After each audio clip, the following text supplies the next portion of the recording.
Class 10 का page 74 के सवाल आज मैं बताऊंगा।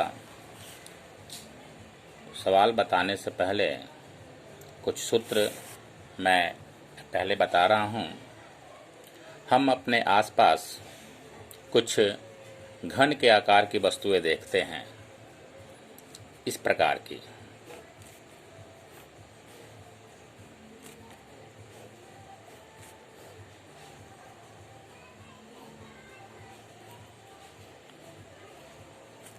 ये घन के आकार की एक वस्तु है। ये वस्तु कुछ भी हो सकती है।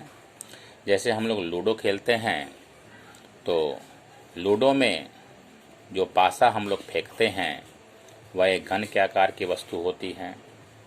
इसी प्रकार कुछ आयताकार घन के आकार की वस्तुएं भी होती हैं, वो इस प्रकार की होती है।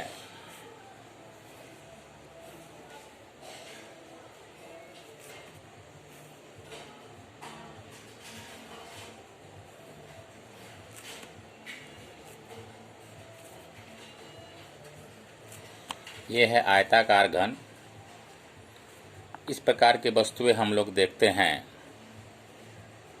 माचिस की डिबिया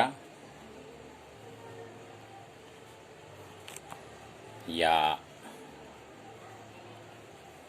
मिठाई का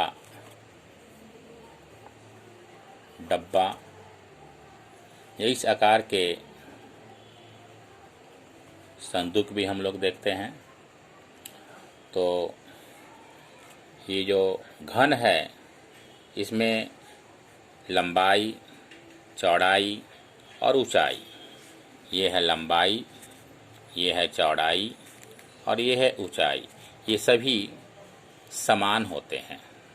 सभी समान होते हैं, लेकिन आयताकार घन में लंबाई, चौड़ाई और ऊंचाई ये सभी अलग अलग होते हैं। तो जिस वस्तु में लंबाई, चौड़ाई और ऊंचाई बराबर होती है उन्हें हम घन आकार की वस्तु कहते हैं, और जिसमें लंबाई, चौड़ाई और ऊंचाई अलग अलग होती है उसे हम आयताकार घन की वस्तुएं कहते हैं। इन्हीं से संबंधित सवाल आपके पेज 74 में एक्सरसाइज 4 में है।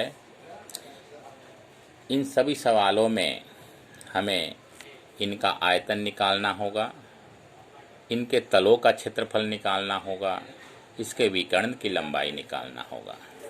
तो हम पहले घन के आकार की वस्तु का आयतन, उसका क्षेत्रफल और उसके विकर्ण के बारे में बताएंगे। पहले हम घन के बारे में बताएंगे। तो घन के आयतन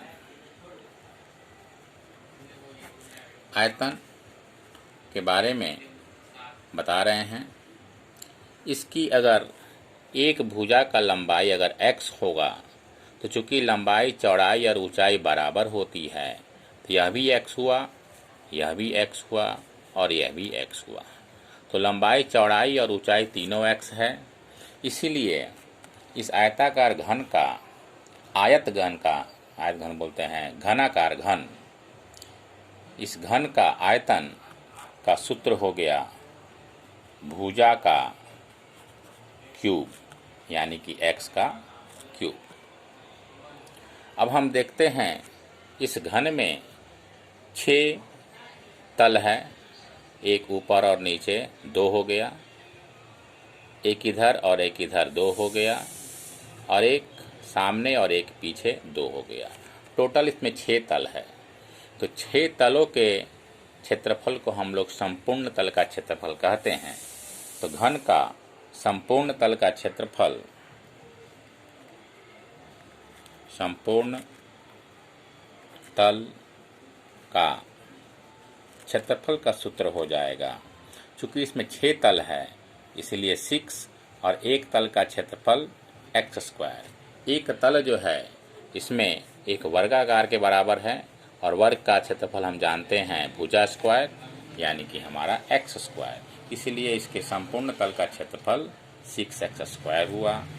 और अगर हम इसकी भुजा अगर हम सेंटीमीटर में मान ले तो हमारा इसका आयतन का हमारा इकाई हो जाएगा घन सेंटीमीटर, और संपूर्ण तल का क्षेत्रफल का इकाई हो जाएगा वर्ग सेंटीमीटर। ये हमारा घन के लिए 2 सूत्र हुआ। तीसरा सूत्र के लिए हमें इसका विकर्ण का लंबाई निकालना होगा। तो इस कोने से इस कोने तक की लंबाई अगर हम निकालना चाहे तो ये हो गया इसका लंबाई, ये लंबाई हो गया। इस लंबाई को विकर्ण कहते हैं। तो इसका विकर्ण का क्षेत्रफल हो जाएगा,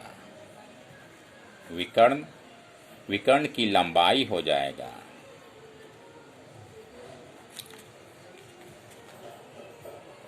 √3 गुने x। ये आपका विकर्ण का लंबाई है। अब हम आयताकार घन के बारे में बताएंगे।